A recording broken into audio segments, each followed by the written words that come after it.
బియ్యపు రవ్వతో ఉప్మా. దాన్ని చేయడానికి ఫస్ట్ మూకుడు పెట్టాను. నువ్వుల నూనెతో చేస్తాను.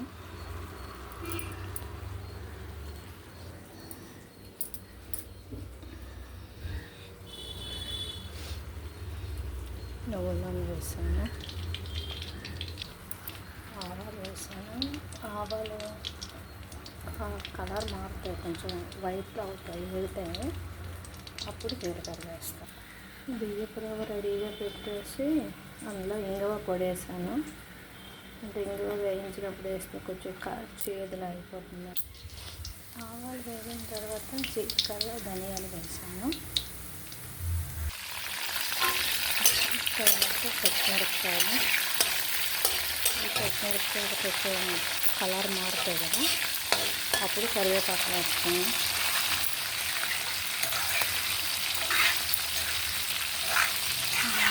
అదే మష్రూమ్ బంగాళదుంప కూర కూడా రెడీ అయింది. దగ్గరగా అయింది. ఇంకా దగ్గరగా అయిన తర్వాత కొత్తిమీర వేస్తాను. కరివేపాకు పచ్చిమిరపకాయలు వేడుకున్నాను. కరివేపాకు పచ్చిమిరపకాయలు బాగా వేగాయి. ఎండుమిరపకాయలు వేడి మర్చిపోయాను. అది వేస్తేనే మంచి కలర్ వస్తుంది.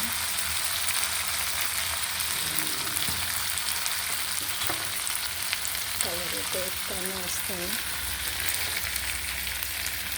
యాక్చువల్గా ఎండుమిరపకాయలు ఆవాలు జీలకర్ర వేసేటప్పుడే వేయాలి, మర్చిపోయాను. అందుకే తర్వాత వేసాను. చాలా వస్తుంది టేస్ట్లోనే. పక్కన శనగపప్పు వేసాను. అది కొంచెం ఒక 2 hours నానబెట్టాను. శనగపప్పు వేగిన తర్వాత పెసరపప్పు వేస్తున్నాను. చేతికి దానికి పప్పులో రావడానికి లాగా ఉంటుందని నేను అట్లా వేస్తాను. పెసరపప్పు కూడా బాగా వేగిన తర్వాత వాటర్ వేయాలి. పెసరపప్పు వేసాను. పెసరపప్పు బాగా వేగిపోయింది.